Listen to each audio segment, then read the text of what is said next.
ఆదివారం ఉదయం 10 గంటల వేళ శ్రీనివాస్, మాధవరావు కూర్చుని కబుర్లు చెప్పుకుంటున్నారు. "మీ నాటకం ఎలా సాగుతోంది?" అని అడిగాడు శ్రీనివాస్. "ఆ, మొన్నటిదాకా ఎలాగోలా సాగి 2 రిహార్సల్స్ కూడా అయ్యాయిలే. ఇంకా ఎవరికీ పోర్షన్లు రాలేదు, చంద్రికకు తప్ప. అన్నిటికన్నా ముఖ్యమైన పాత్ర ఆమెదే కదా. మిగిలినవి?" "అవుననుకో. ఆ అమ్మాయి మూలంగా నిలబడ్డ నాటకం ఆమె కోసమే కూర్చునిపోయేలా ఉంది." "అదేంటి?" "అదే నాకు బోధపడదు. నిన్న సాయంత్రం నేను వెళ్ళేసరికి ఆమె రాలేదు. ఎవరో కారణం చెప్పలేకపోయారు. కానీ ఎందుకనో ఆమె ఇంక రాదని వాళ్ళందరూ అనుకుంటున్నారు. చంద్రిక అలా ఒక్కసారి వదిలి వెళ్ళే మనిషి కాదు. ఏదో పెద్ద అడ్డొచ్చి ఉండకపోతే ఆవిడ కనీసం కబురు పెట్టేది. ఇవాళ సాయంత్రం వస్తే సరి, రాకపోతే?" "ఆమెను గురించి చాలా తెలిసినట్టు మాట్లాడుతున్నావు" అన్నాడు అతన్ని పరీక్షగా చూస్తూ శ్రీనివాస్. "అంత బాగా తెలీదనుకో. నువ్వొచ్చి వారమైంది. అంతలో ఒక మనిషిని గురించి తెలుసుకోవడం కష్టం. నిజానికి చంద్రికతో పరిచయం అయ్యి సంవత్సరం దాటింది. కిందటేడు పోటీల సమయంలో ఆమెను కలుసుకున్నాను." "ఓ" అన్నాడు శ్రీనివాస్. "ఓ ఏమీ లేదు. నీతో చెప్దామని చాలాసార్లు అనుకున్నాను. కానీ ఏ ముహూర్తానొచ్చానో గాని నీతో గంటసేపు మాట్లాడే అవకాశం లేకపోయింది." "అవును. చంద్రికతో ఇంకా పరిచయం చేసుకోవాలనే ఇక్కడికి నేనొచ్చింది." "అంటే నీ నాటకం?" "ఇది అంతర్నాటకం. కిందటిసారి చంద్రికని కలుసుకునేసరికి నా జీవితం పూర్తిగా మారిపోయి కొంత విరక్తి కలిగింది. కానీ చంద్రిక నన్ను కోరడంతో ఒక నాటకం రాయడానికి, అందులో ఈ కళామండలి ద్వారా ఆమెకి పాత్ర ఇవ్వడానికి అంగీకరించాను. ఆ తర్వాత నాన్నగారు పోవడం." "అరే, మీ నాన్నగారు పోయారా?" అంటూ మంచం మీద పడుకున్న శ్రీనివాస్ లేచి కూర్చున్నాడు. "అవును. అంటే కాశీ వెళ్ళిపోయి అక్కడే ఉంటూ పోయారు." "అదే కాదు శ్రీనివాస్, ఇంకా చాలా చాలా జరిగాయి. నీకు చెప్దామా, మానుకుందామా అని చాలా ఆలోచించాను. చెప్తే నా మనసు తేలికపడినా నీకు అవసరం లేని బరువు ఎక్కువ చేస్తానేమోనని భయం. చంద్రిక అంటే నాకు చాలా అభిమానం. పోయిన నా అభిమాన కేంద్రాలన్నీ మళ్ళీ ఆమెలో పునర్జన్మెత్తాయి" అంటూ ముగించాడు మాధవరావు. చాలా నిమిషాలు గడిచాక, "అయితే రాధ ఎక్కడుందో నీకు తెలియనే తెలీదన్నమాట. నువ్వేం చేశావు? ఆమె వెళ్ళిపోయి 2 ఏళ్లయినా?" "ముందర నిజంగానే ఆమెని వెతకడానికి చాలా ప్రయత్నం చేశాను. ఎందుకని అడక్కు. మగవాడిగా, భర్తగా నా అహం దెబ్బతిందనుకుంటాను. అందుకేదో నాకు తెలియంది ప్రతీకారం చెయ్యాలనే తాత ఉండేది. మరిప్పుడు మంచికో చెడ్డకో రాధ నన్ను కాదని వెళ్ళిపోయింది. బహుశా ఆమెకు అటువంటి పరిస్థితులు తటస్థించాయేమో. ఏది ఏమైనా ముక్కలైపోయింది మా సంసారం. మళ్ళీ దాన్ని చక్కబరచాలనే ఉద్దేశం కానీ, అలా చేయగలుగుతాననే ఆశ కానీ లేదు. ఆమె కనిపిస్తే లా ప్రకారం ఆమెకి స్వేచ్ఛిచ్చి నా స్వేచ్ఛ తెచ్చుకోవడం కన్నా నాకు వేరే ఉద్దేశం లేదు." "మరి చంద్రిక?"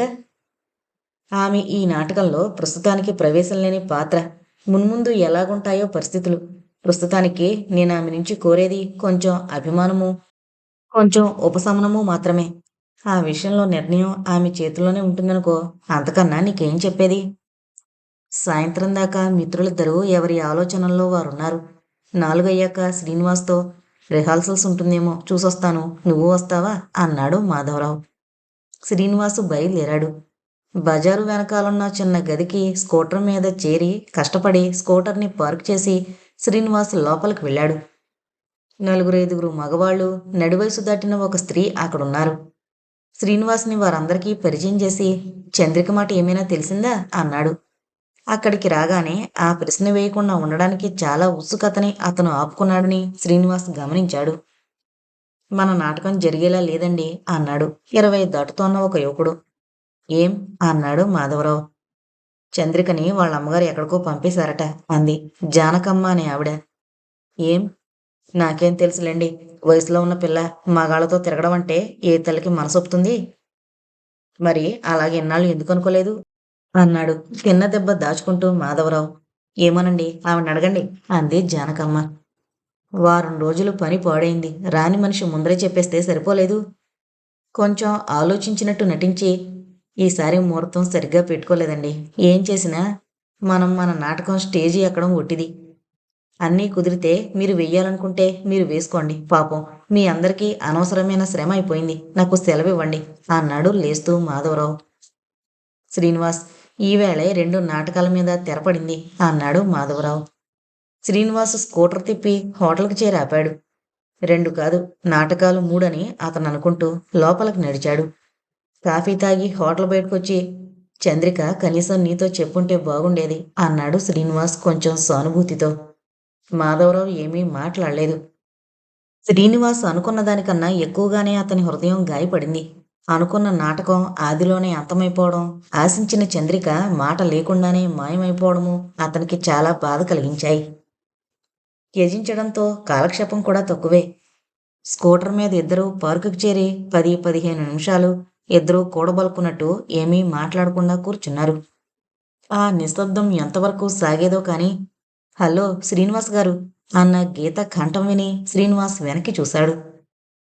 గీత 4-5 గజాల అవతల నిలబడి అతన్ని పరీక్షగా చూస్తోంది. రండి, పరిచయం చేస్తాను అని శ్రీనివాస్ మాధవరావు దగ్గరికి ఆమెను తీసుకువెళ్ళాడు. లేచి నిలబడ్డ మాధవరావుతో, ఈమె మా కాలేజీలో లెక్చరర్గా ఉంటున్నారు. పేరు నీకు బాగా తెలుసు, మిస్ గీత అని. ఈయన నాకు చాలా ఆప్తమిత్రుడు, పేరు మాధవరావు అంటూ వారిని పరస్పరం పరిచయం చేశాడు. నమస్కారం అంటున్న గీతని పరీక్షగా చూస్తూ, శ్రీనివాస్ ఎందుకు కాలేజీ వదిలిరాడో అర్థమవుతోంది అన్నాడు మాధవరావు ఆమెని కూర్చోమని సంజ్ఞ చేస్తూ. అదేంటి, ఆయన కాలేజీ వదిలిపెట్టలేరని నాకు తెలీదే. నిజానికి ఆయన కాలేజీ నుంచి త్వరగా వెళ్ళిపోతుంటారు అంది గీత కూర్చుంటూ. అలాగా, దానికి మరో కారణం ఉండుండాలి. మీరు ఏ సబ్జెక్టు టీచ్ చేస్తారు అన్నాడు మాధవరావు. బాటనీ. శ్రీనివాస్ గారు ఏంటి తీవ్రంగా ఆలోచిస్తున్నారు అంది గీత. తెలివొచ్చినట్టు కళ్ళు వారి వైపు తిప్పుతూ, ఏం లేదు మాధవ్ అన్నాడు. నిజానికి చాలా ఉంది. గీతతో మాధవ్ అంత చనువుగా మాట్లాడడం శ్రీనివాస్కి విచిత్రంగా ఉంది. అయితే గీత కూడా అతనితో అలాగే ప్రవర్తించిందన్న విషయం అతనికి జ్ఞాపకం వచ్చింది. బహుశా అది ఆమె స్వభావమేమో. మనుషుల్ని దూరం నుంచి చూస్తూ ఉండిపోక దగ్గరగా వచ్చి పరీక్షించడం ఆమెకిష్టంలా ఉంది. కానీ నా పేరు ఈయనకి బాగా తెలుసన్నారే, అదేంటి? ఈ జన్మలో మేమిదే మొదటిసారి కలుసుకోవడం అంది చిరునవ్వుతో గీత. మనసులో మెదులుతోన్న భావాలని దాస్తూ, మాధవ్కి నాటకాలంటే చాలా ఇష్టంలేండి. అతని మధ్య ఒక నాటకం రాశాడు అన్నాడు శ్రీనివాస్. ఓ, నాకు నాటకాలంటే భలే సరదా అంది శ్రీనివాస్కి మధ్యలో అడ్డొస్తూ గీత. నాకు సరదాయేనండి. ఊరికే హాయిగా కూర్చోలేక ఒక నాటకం రాశానంతే, పెద్ద రచయితనేం కాదు అన్నాడు మాధవ్. పెద్ద రచయితలంతా అలాగే అంటారులేండి. మీరు రాసిన నాటకం ఏమిటి అంది గీత ఉత్సాహంగా. అంత ఉత్సాహం ఎందుకో అతనికి బోధపడలేదు. ఆ నాటకం పేరు పగటి కలలు అన్నాడు మాధవరావు. అచ్చయిందా? నేనే వేయించుకున్నాను అన్నాడు మాధవరావు చిరునవ్వుతో ఆకర్షణీయంగా ఉన్న గీత ముఖం వైపు చూస్తూ. నాకు చదవాలనుంది అంది గీత నిరభ్యంతరంగాను. ఒక కాపీ ఇస్తాను, చదవండి. కానీ ఏ పరిణామాలకి రచయిత బాధ్యుడు కాదు అన్నాడు గంభీరంగా మాధవరావు. నవ్వి, మీరు నిజంగానే నాటకీయుల్లా ఉన్నారు అంది గీత. ఎవరు కారు చెప్పండి. ప్రతి మానవుడు ఏదో ఒక నాటకంలో పాత్ర అవుతూనే ఉంటాడు.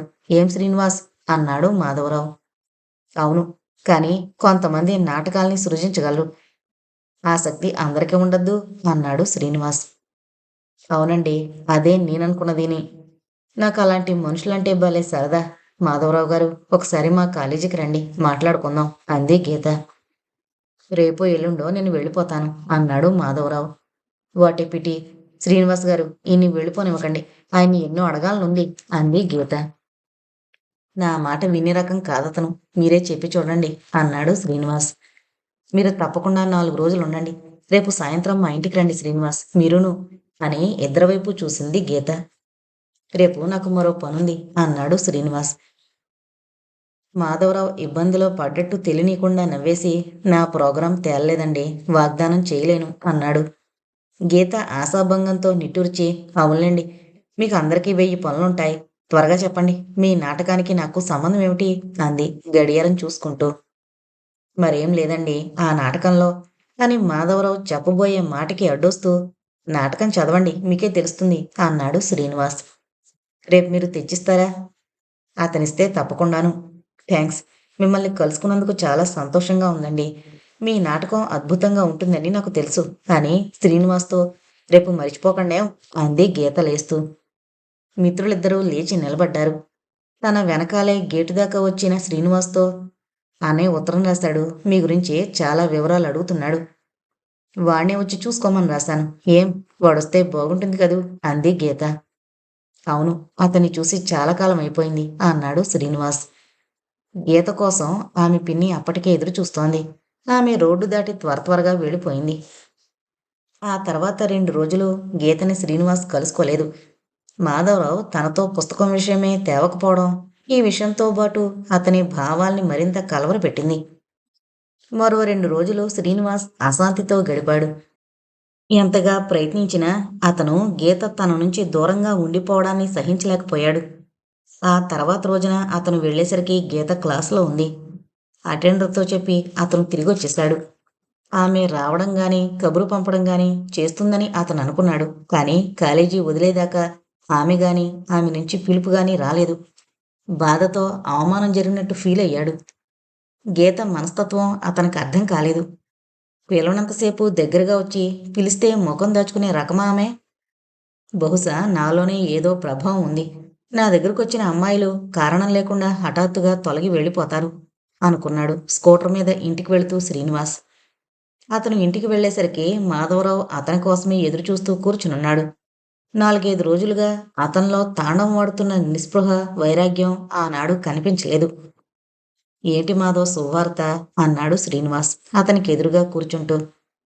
కొంచెం ఆగి, నిజమే, ఇవాళ మనసుకి చాలా హాయిగా ఉంది. చంద్రిక నుంచి కబురొచ్చింది. నా రాజమండ్రి అడ్రస్కే రాస్తే అక్కడి నుంచి పంపారు. నిజంగానే మనసు చాలా తేలిక పడింది అన్నాడు మాధవరావు. ఏమంటుంది? అంత హఠాత్తుగా వెళ్ళిపోయింది, తిరిగొస్తుందా అని అడిగాడు శ్రీనివాస్. నేను చదువుతాను విను అన్నాడు మాధవరావు. మాధవరావు ఉత్తరం చదివాడు. సికింద్రాబాద్, మే 2. శ్రీ మాధవరావు గారికి నమస్కారాలు. మీకు ఒక విషయానికి క్షమాపణ చెప్పడానికి, మరొక విషయం తెలియజేయడానికి ఉత్తరం రాస్తున్నాను. ముందర మీ మన నాటకం విషయం. కొంతకాలం నుంచి నాటకాల్లో నా పాత్రధారణ గురించి అమ్మ, మావయ్య అభ్యంతరాలు చెప్తూ వచ్చారు. కిందటి సంవత్సరమే నన్ను నాటకాలకి దూరంగా ఉంచేందుకు పెద్ద ప్రయత్నం జరిగినా ఆ పోటీల తర్వాత మళ్ళీ స్టేజి ఎక్కనని నేను అనడం వల్ల కష్టంతో వాళ్ళిద్దరూ నన్ను వెళ్ళనిచ్చారు. మళ్ళీ ఆ వాగ్దానాన్ని భంగం చేసి నేను మీ నాటకంలో పాత్రకి సిద్ధమవడంతో ఇంట్లో పెద్ద దుమారం లేచింది.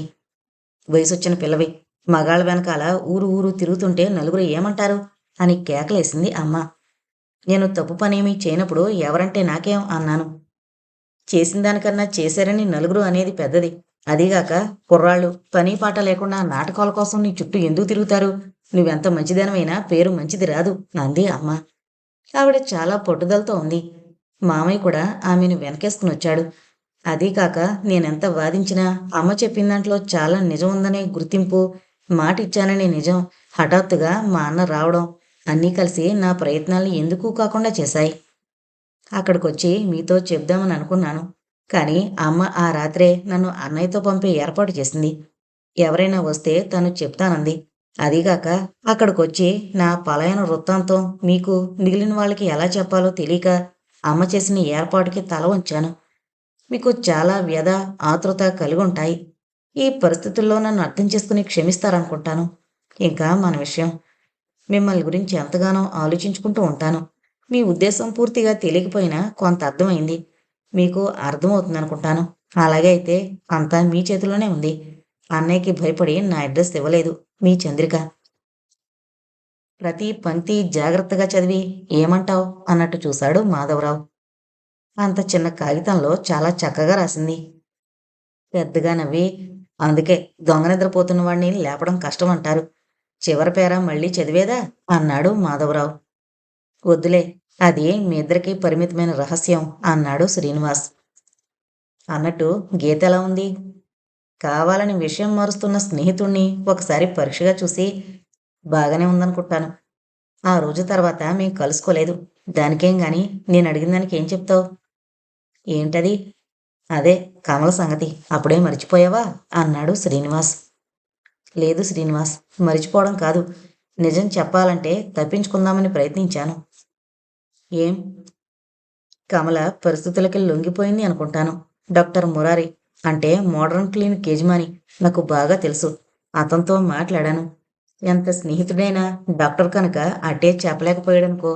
కానీ ఒకటి అర్థమైంది. ఆమె మనసులో ఏదో ఉంచుకుని తెగ బాధపడుతోంది. ఆమెను డిశ్చార్జి చేసి 4 రోజులైంది. నువ్వు అనుకున్నలాంటి అమ్మాయిలా కనిపించదు కమల. నాతో జరిగింది నాకన్నా డాక్టర్కి ఎక్కువ తెలుసా అన్నాడు. అతని మాటలో నమ్మలేనట్టు శ్రీనివాస్. ఉన్న సంగతి డాక్టర్ చెప్పింది నీకు చెప్పాను. నువ్వు అనవసరంగా ఆమె మీద ద్వేషం పెంచుకున్నావు. ఆమె కావాలని చేసిందేమీ లేదు. కానీ రాజశేఖరానికి నీ మీద అంత కసెందుకో తెలుసుకో. అదే అన్నింటినీ వివరిస్తుంది అన్నాడు కొంచెం ఉద్రేకంగా మాధవరావు. నాది తప్పంటావు? అవును శ్రీనివాస్, నీ ద్వేషానికి ఆధారం అర్థం లేదు. చంద్రిక మీద నీ మమత కన్నానా? ఆ మాట కన్నా శ్రీనివాస్ కంఠంలో వచ్చిన కోప చిహ్నాలు మాధవరావుకు ఎక్కువ ఆశ్చర్యం కలిగించాయి. అది వేరు నా పరిస్థితుల్లో. అదొక సాకు మాధవ్.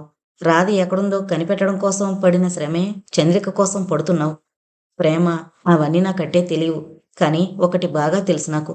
నీతుంటే ఒకే ఆడది ఒకే జీవితం. కమల మీద నాకు ద్వేషం కూడా ఆమె అలా అని మరిచిపోయిందనే. తెల్లబోయి చూశాడు మాధవరావు. ఆ తర్వాత ఇద్దరూ మాట్లాడుకోలేదు. మర్నాడు ఉదయం శ్రీనివాస్ లేచేసరికి మాధవరావు వెళ్ళిపోయాడు. తర్వాత 4 రోజుల దాకా శ్రీనివాస్ ప్రతిరోజు మాధవరావు ఉత్తరం కోసం చూస్తూనే గడిపాడు. మాధవరావు వెళ్ళిన రోజు ముందు తను వెళ్ళిపోయాడని నమ్మలేకపోయాడు శ్రీనివాస్. మాధవరావు తన తొందరకి బాధపడుతూ రాస్తాడని తనకి రాయగానే తాను తన క్షమాపణ చెప్పుకుందామని అనుకున్న శ్రీనివాస్కి ఆశాభంగం అయింది. తానింతగా అభిమానించిన మాధవరావు తన ఒక్క మాటతో ఆగ్రహం పొందడం అతనికి ఆశ్చర్యం కలిగించింది. ఈ నెలలోనూ అతను గీతని తప్పించుకునే తిరిగాడు. అలా వారం అయ్యాక ఒకనాడు అతని కోసం గణపతి వచ్చిన సంగతి విని గణపతిని కలుసుకోవడం కోసం సైన్స్ కాలేజీ వైపు వెళ్ళాడు. గణపతి గదిలో అడుగు పెట్టగానే గీతొస్తూ నమస్కారం, చాలా చాలా కాలం తర్వాత కనిపించారు అంది. లేచి నిలబడి ఆ మాటే నేను అందామనొచ్చాను, కూర్చోండి అన్నాడు శ్రీనివాస్. గీత పరిసరాల్లో ఉండగా ఉత్సాహం తప్ప ఇంకోటి ఉండదని అతనికి అనిపించింది. లేకపోతే అతని మానసిక పరిస్థితుల్లో చిన్నవే అయినా ఇలాంటి అబద్ధాలు అతను చెప్పగలిగేవాడు కాదు. మామూలుగానే అతనికి అబద్ధాలు చెప్పడం అంటే అసహ్యం. నవ్వి గణపతి గారి కోసం వచ్చారని తెలుసులేండి అని అతని పక్కనున్న కుర్చీలో కూర్చుంటూ మీరేం అలా ఉన్నారు అని అడిగింది అతన్ని పరీక్షగా చూస్తూ.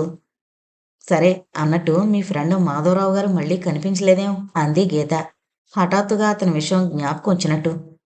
ఆయన వెళ్ళిపోయారు అన్నాడు ప్రశ్నకి ఆశ్చర్యపడుతూ. అలాగే అనుకున్నాను. పాపం మర్చిపోకుండా ఆయన నాటకం కాపీ పంపారు. ఆయన అడ్రస్ ఇవ్వండి, థ్యాంక్స్ చేస్తాను అంది గీత. అలాగే అన్నాడు చాలా ఆలోచనలో మునిగిపోయిన శ్రీనివాస్. ఆ నాటకం పూర్తయి చదవలేదు గాని ఇక్కడ అక్కడ చిన్న చిన్న అనుమానాలు ఉండిపోయాయి. మళ్ళీ వస్తానని వాగ్దానం చేసి ఆయన రాలేదు, అది అడుగుతాను. అలాగే చేయండి, మాటిచ్చి తప్పడం మంచిది కాదు అన్నాడు కొంచెం నీరసంగా శ్రీనివాస్. అంటే నేను ఆయన దగ్గర నుంచి బలవంతంగా ప్రామిస్ తీసుకున్నాను. ఆ రోజు ఆయన బజార్లో హఠాత్తుగా కనిపించకపోతే ఆ ఒక్కసారి ఆయన మా ఇంటికి వచ్చేవారు కాదు. మంచి మనిషి, ఎంతో నమ్మికతో అంది గీత. ఆమె చూసేలా వాచి చూసుకుని నేను వచ్చానని గణపతి గారికి తర్వాత చెప్తారా, నేను వెళ్ళాలి అన్నాడు శ్రీనివాస్ లేస్తూ. ఆయన్ని పిలుస్తాను అంది గీత.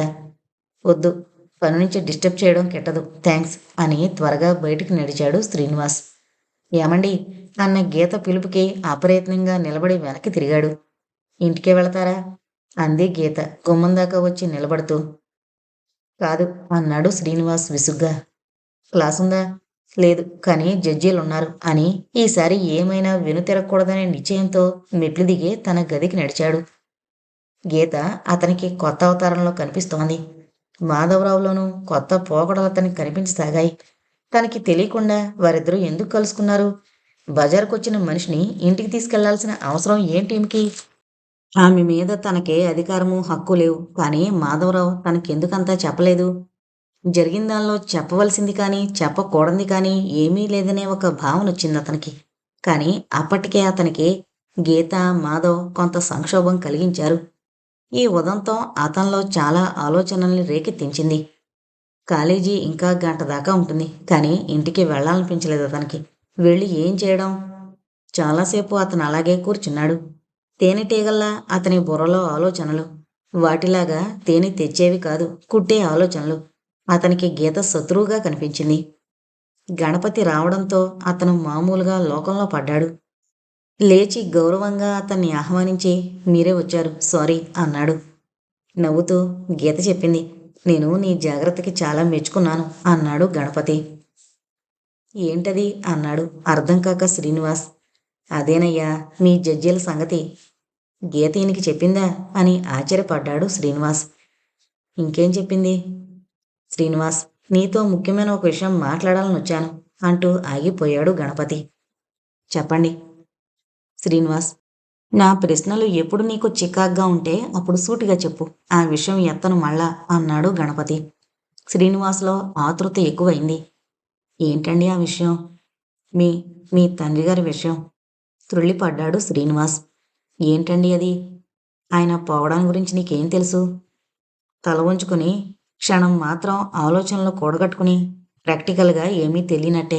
అప్పటికి నాకు వయసు లేదు, నేనిక్కడ లేను. అవును, కానీ ఆయన రాజమండ్రి వెళ్ళి హఠాత్తుగా పోయారని నాకు చెప్పారు అమ్మ. ఎప్పుడో అడిగితే అంతే చెప్పింది.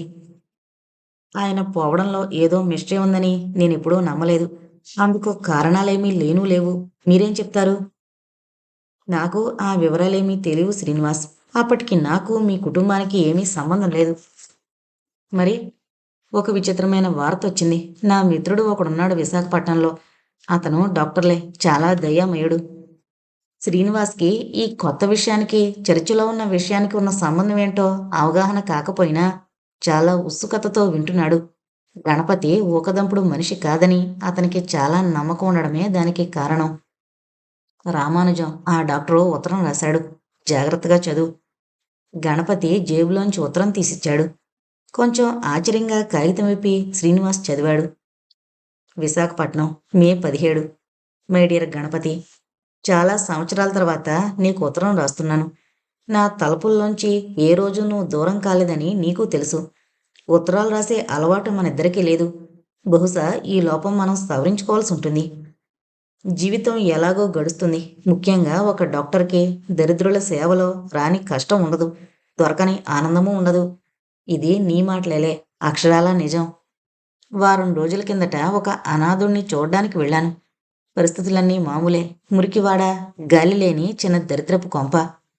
50 దాటినా 80 దాటినట్టున్న ఒక వృద్ధుడు. జీవోత్సవానికి ఉదాహరణగా 10 రోజులుగా అతను చావు బతుకుల్లో ఉన్నాడు. చివరికి ఇరుగు పొరుగు ఎవరో నాకు కబురు చేస్తే వెళ్ళాను. అతనికి లేని రోగాలు తక్కువ, క్యాన్సర్ బాగా అడ్వాన్స్ అయిపోయింది. ఇవన్నీ టెస్టుల్లో తర్వాత తెలిసాయి. 2 రోజుల ట్రీట్మెంట్ తర్వాత అతను కొంచెం మాట్లాడే స్థితికొచ్చాడు. అతను అనేది ఒక్కటే మాట, గోపాలం బాబు, నన్ను క్షమించు. ఇంకేమీ లేదు, అదే మాట. రోజుకి అనగలిగినన్నిసార్లు. అతన్ని అడిగాను, ఎవరా గోపాలమని. చెప్పడు, బహుశా చెప్పలేడు. ఏ ఊరు అని అడిగాను. మీ ఊరి పేరు చెప్పాడు. ఎవరైనా అన్నాను. ఒక మనిషి, నిన్నన్యాయంగా చంపేశా అన్నాడు. ఎప్పుడు అని అడిగాను. 10-15 సంవత్సరాలైందట. ఎక్కడ చంపావు? గోదావరిలో. ఎందుకని? నేను మనిషిని కాదు కనుక. ఆయన భార్యకో కొడుకో క్షమాపణ చెప్తే హాయిగా చస్తాను అన్నాడు. 2 రోజులాగి మళ్ళీ అడిగాను. అవే ప్రశ్నలు, అవే జవాబులు. నీకు రాస్తున్నాను. వాడేదో ఘోరం చేసి ఎన్నాళ్ళు శిక్ష అనుభవించినట్టుంది. క్లినికల్గా వాడు చాలా కాలం కిందటే చనిపోయి ఉండాల్సింది. క్షమాపణ చెప్పుకోవడం కోసం డెస్పరేట్గా బ్రతుకున్నాడు. వాడి బాధ చూస్తుంటే గుండె తరుక్కుపోతుంది. నువ్వేమైనా ఎంక్వైరీ చేయగలవా? త్వరగా రాయి, నీ రామానుజం. ఉత్తరం చదివి నిశ్చేష్టుడైపోయాడు శ్రీనివాస్. సారీ, కానీ మీకు ఇదంతా చెప్పాల్సొచ్చింది అన్నాడు గణపతి. క్షమించండి, నన్ను ఆలోచించుకొనియండి అన్నాడు శ్రీనివాస్. గణపతి వెళ్ళిపోయాడు ఉత్తరం వదిలేసి.